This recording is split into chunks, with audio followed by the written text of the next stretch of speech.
Hi everyone.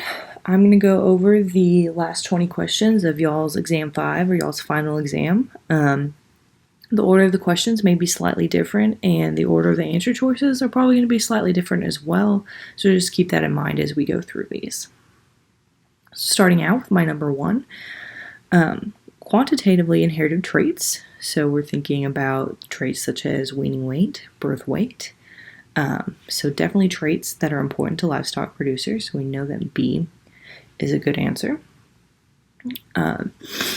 So when comparing them to qualitative inherited traits, so the traits that we talked about earlier in the semester, such as coat color, it can be found in Dr. Riley's handout as well as the EPD handout that we know that more genes that are involved in quantitative inherited traits compared to qualitative inherited traits. So the correct answer for this is A and B. Number 2, the goal of livestock selection. As Dr. Riley said in his handout and his videos, on the page it says effects of selection. We know that the goal is to change the population mean, so we want to increase or decrease it. So the correct answer for that is A. It's all about the population mean, and we not necessarily want to standardize it. So A is the correct answer. A is equal to heritability times P, and we're thinking of A as the breeding value, aka the additive genetic value. So we know, based upon the handout on Dr. Riley's lectures, that the heritability is a regression coefficient. So we can go ahead and cross out B, D, and E. And if you listen to Dr. Riley's lecture 19, it states that heritability is the regression of the additive genetic value on phenotype. Moving on to number 4, large values of heritability indicate. So this is also, so we're staying around the same page in Dr. Riley's handouts, and we're still on lecture 19. And there's a chart that has heritability and heterosis and various traits. And Dr. Riley talks about the ability to predict breeding value by the phenotype. And so since it is a regression coefficient, as we talked about in number 3, we have better prediction of genetic merit by phenotype. So when we have large values of heritability, we can better predict genetic merit by that animal's phenotype. Moving on to number 5, my number 5 kind of got shifted down, but we're talking about this right here. So if 10% of the males and 80% of the females in cattle are selected per generation to breed replacements, what is the response in weight with a heritability of 0.4 and a phenotypic standard deviation of 20? So we're looking at response. We're not necessarily looking at annual selection response, but we are looking at response. And as this equation breaks it down in the numbers, we know response is equal to the standardized selection differential times the heritability times the phenotypic standard deviation. So we're given both the phenotypic standard deviation and the heritability, so that's pretty easy, but we do have to find this I. And in Dr. Riley's chart, let me go to it real quick. Not Dr. Riley's chart. In Dr. Riley's notes, this chart right here is where you can find your standardized selection differential. And you can do that by keeping in mind what you're selecting. So I do believe it said the top 10 and 80. I'm pretty sure. Can't remember it straight off the top of my head. So top 10 and 80. And so that's where these 1.77, 1.55, and 0.35 came from. And since we have to consider both the males and the females, we take the average. So that's where that half comes from. And this right here gives us our selection differential, standardized selection differential of I. And so this here is equal to a response of 8.42 kilograms.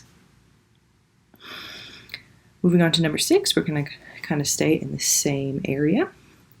And we're going to predict the correlated response in birth weight due to selection program for yearling weight. So we're going to select for yearling weight, and we want to know what happens to birth weight. There's some typos in this question. I do believe it was fixed on y'all's test, but bear with me with that.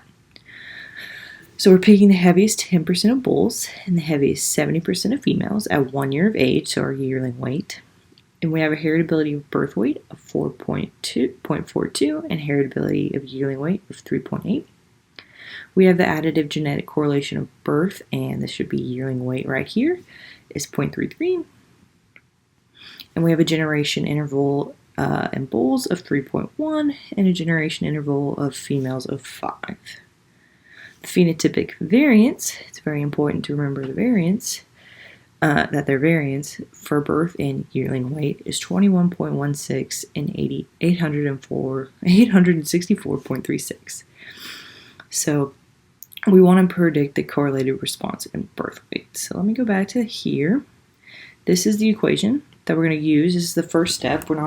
This equation right here does not consider per generation, but R is that correlated genetic correlation value, which we have.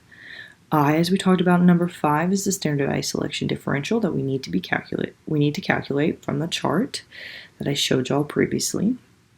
We have the square root of the heritability in birth weight and the square root of the heritability of yearling weight. And we need the phenotypic standard deviation in birth weight because we are calculating the response in birth weight when we are selecting for yearling weight. So these values right here we got from that chart that I showed y'all, and we have to take the average of that, and so that corresponds to I. We will need the generation interval when we're considering per generation, and that was given to us, but once again we do have to take the average of that. So as I said earlier, this is the additive genetic correlation. We have our standardized selection differential that we just calculated on the previous page, the square root of heritability for birth weight and yearling weight, and then we have, remember this is the phenotypic standard deviation. We were given variances, so we have to take the square root of that, which is 4.6, so that's important to remember. And so this is the change in birth weight per generation, and so if we just want to get the change, we have to divide it by our generation interval, which we calculated right here. So we take this value and divide it by our generation interval, and that gives us the change. This gives us the predicted correlated response in birth weight if we are selecting for yearling weight with these values. So the correct answer for this one is A. Moving on to number 7. In the selection response equation, R equals standardized selection differential times phenotypic standard deviation times the heritability divided by the generation interval. The animal breeder could increase response, so we want to increase this value. We want it to go up. And it's important to remember what the producers can easily change. So if we wanted to go out there and start making management decisions today that would increase response, what would those be? We know that we can easily increase intensity. You can do that every single day. If you are just keeping the top 50% of your bulls and females, you can easily change that to keeping the top 1%. So if this increases, we know the numerator increases, which will increase the response. You can't necessarily change the phenotypic standard deviation or the heritability as easy as an animal breeder could do. They can't necessarily go out into their herd and start changing that right away. So the phenotypic standard deviation and the heritability, those answers, there's not necessarily something that the animal breeder can change. And so, my bad. And so, generation interval, however, is something that can be easily changed. You don't have to, while most people try to keep their cows not necessarily as long as possible, but for a very long time, you don't necessarily have to do that. If you want to decrease your generation interval by culling cows after 3 calves, you're more than welcome. You can do that. So if this number decreases, the denominator decreases, R will increase. So the correct answer to this is A. Selection response prediction depends on the assumption of a blank change across some aspect of time, so generation or years, which is not correct because we know there are some blank boundaries of trait values. So let's think of, mature cow weight. If we're selecting for an increase, we can increase and increase and increase, but to a point there is some biological boundaries of this trait. To a point, you're not going to be able to get a 8,000 pound mature cow weight.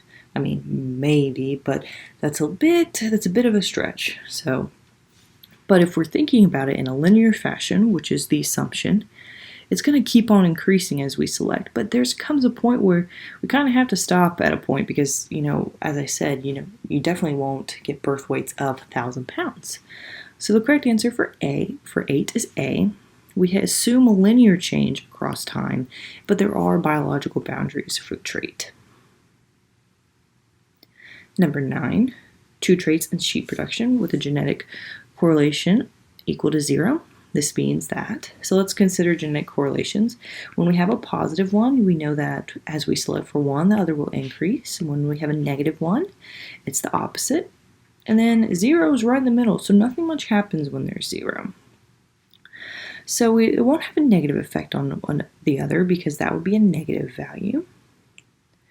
We're not going to maximize it either because maximizing would mean a very high number in genetic correlation.